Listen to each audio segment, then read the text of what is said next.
quartier Roquebillière, à l'est de Nice. Au pied de ces tours, voici le terrain de Lusonac.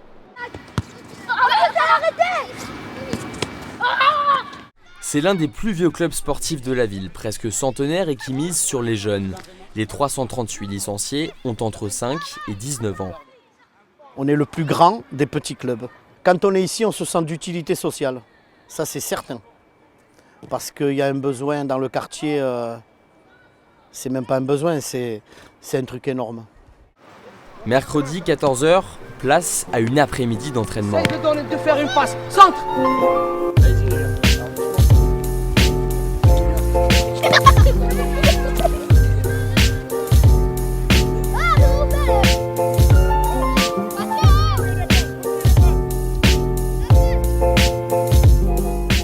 Sur le terrain, les parents sont aussi les entraîneurs du club.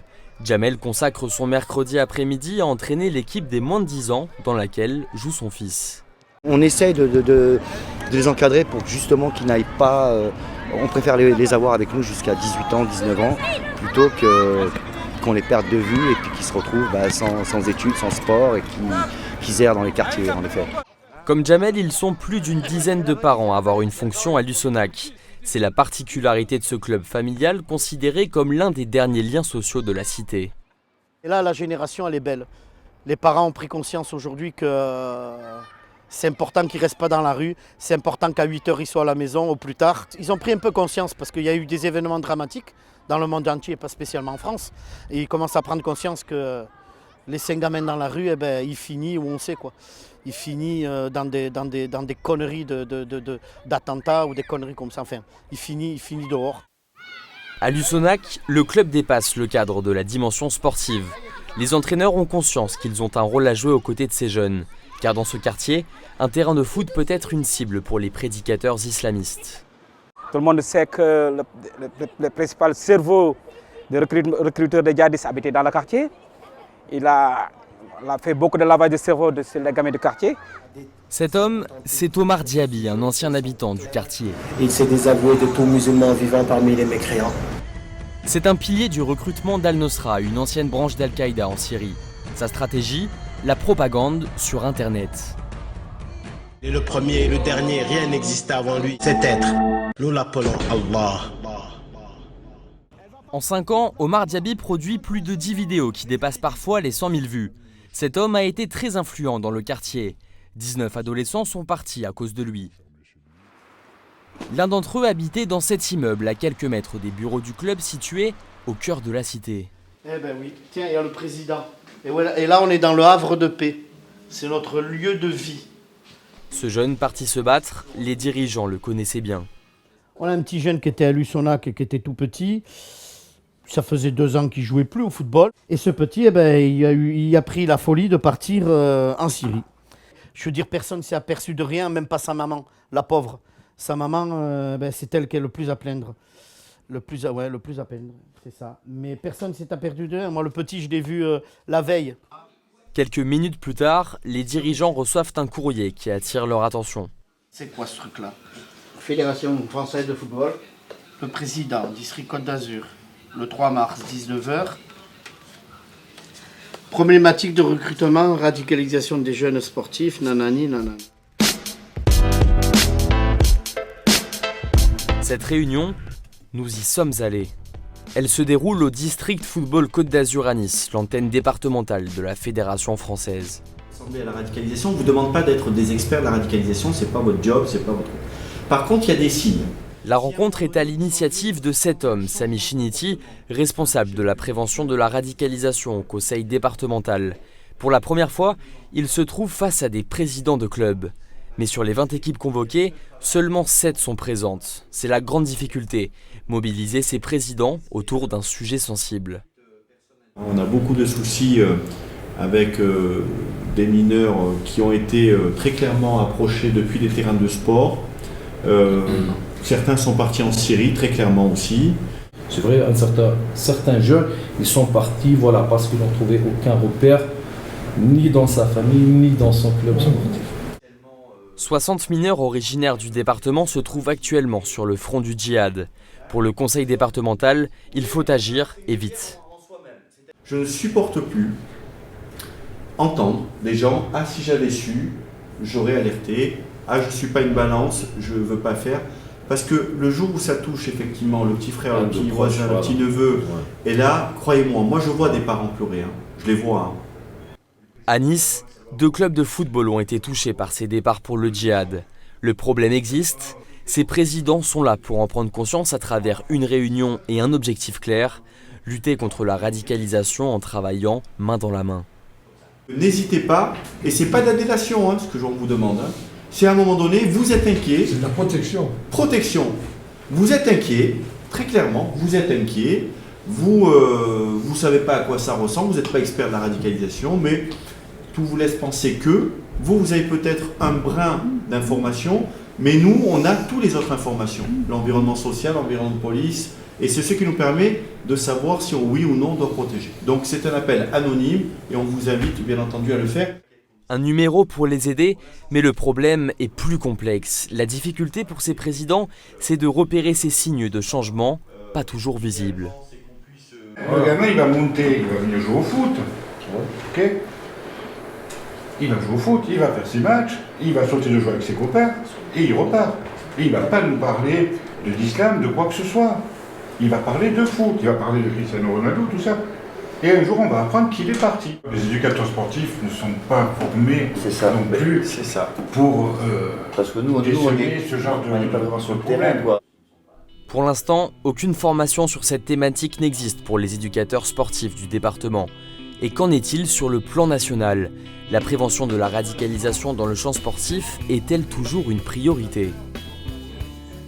Car il y a un an, le 9 mai 2016, le gouvernement Valls dévoilait son plan d'action contre la radicalisation et le terrorisme.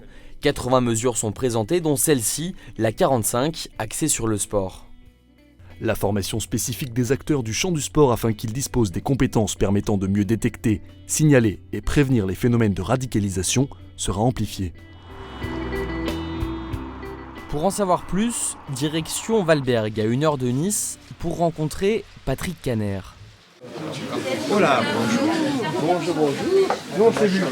Le ministre de la Ville, de la Jeunesse et des Sports a accepté d'évoquer cette mesure 45, une mesure qui, 1 an après sa création, reste très discrète. À mon initiative, j'ai estimé que les clubs sportifs, malheureusement, n'étaient pas oubliés par les prédateurs qui s'intéressaient à la jeunesse au travers du sport et en particulier des clubs, en particulier de football, il faut le dire très clairement. Donc cette mesure est en plein déploiement. Nous avons formé 115 inspecteurs jeunesse et sport sur les questions de radicalisation et nous avons commencé à faire 300 contrôles dans les clubs sportifs, mais aussi dans les accueils de mineurs, puisque les colonies de vacances et autres peuvent être des lieux où il peut y avoir des phénomènes de radicalisation. Nous n'avons pas repéré à ce stade de phénomènes durs de radicalisation, très clairement, mais quand même des phénomènes de communautarisation qui demain pourraient aboutir à cela. Retour à Nice, où la ville tente aussi d'agir face à ce problème. En avril 2016, la mairie s'est dotée d'une charte de laïcité contre les prières sur les terrains de football. La ville menace de couper les subventions des clubs qui ne la respecteraient pas.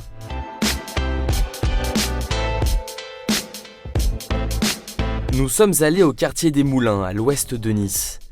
Cette politique de la mairie, cet homme, Anis Saleh, en a fait les frais. En 2014, il crée le club du CS Maghreb, un nom qu'il choisit pour lutter contre la mauvaise image qu'ont selon lui les joueurs maghrébins. Dans cette équipe jouent principalement des jeunes du quartier des Moulins. Quelques mois après la création du club, les problèmes vont se multiplier. Bah voilà. Des mois, je n'ai pas remis les pieds ici.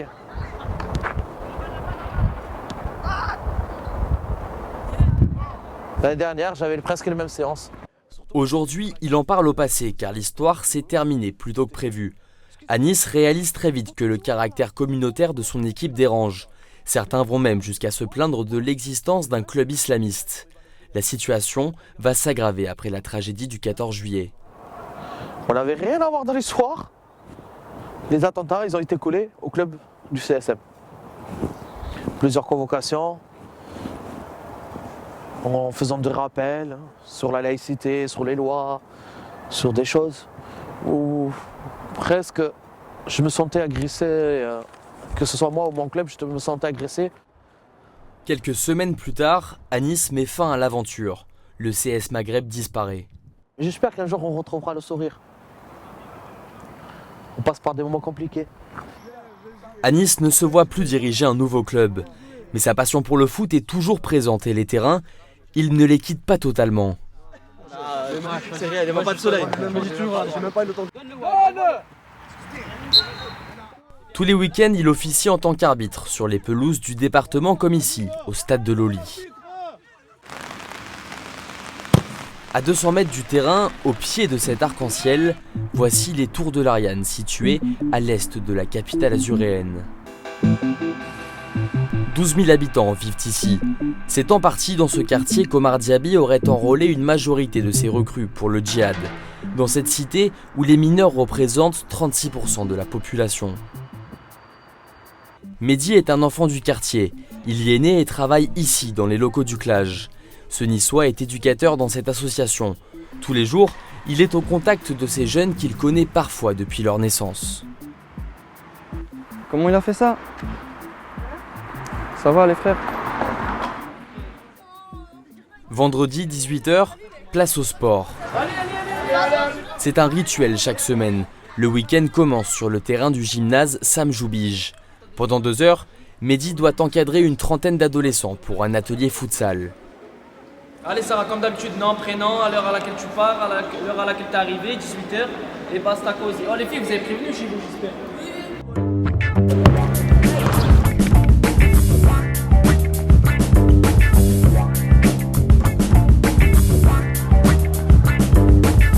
Pour Mehdi, ces matchs représentent bien plus qu'un simple moment de sport.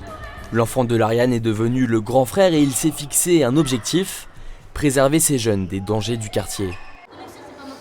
Le fait d'être là à 18h, au lieu d'être dans la rue, ça leur permet de ne pas côtoyer certaines personnes avec peut-être des intentions négatives, que ce soit pour de la délinquance, pour de la radicalisation, que ce soit tous ces sujets qui sont propres à la rue, ça leur évite tout ça. Cet atelier, c'est aussi l'occasion d'échanger avec les jeunes sur leur quotidien, l'école et d'éventuels problèmes. Suite à notre demande, l'éducateur réunit un groupe de jeunes à la fin de cette séance pour discuter d'un sujet sensible, les problèmes de radicalisation. Apprendre la religion, c'est différent d'être radicalisé, c'est 2 choses différentes. Non, il disait on parle sur Skype. Parler sur Skype avec lui, c'est peut-être un départ de quelque chose, et t'as pas pris contact avec lui, c'est bien. C'est le geste à avoir, n'oubliez pas. Ces conversations sur cette thématique sont fréquentes au Clage. Pour Mehdi, c'est un moyen de s'assurer que ces jeunes gardent un cadre de vie sain. Depuis sa création, l'association n'a jamais observé de phénomène de radicalisation. Et c'est en partie grâce au travail des éducateurs, comme Mehdi.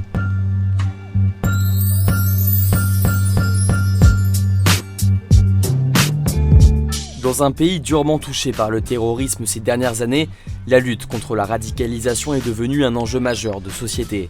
Le sport et en particulier le football ont un rôle à jouer dans cet objectif de prévention.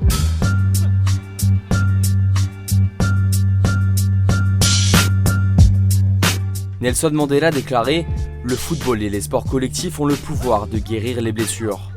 Les éducateurs et les entraîneurs, au contact de millions de jeunes, font partie de ces guérisseurs de l'ombre. »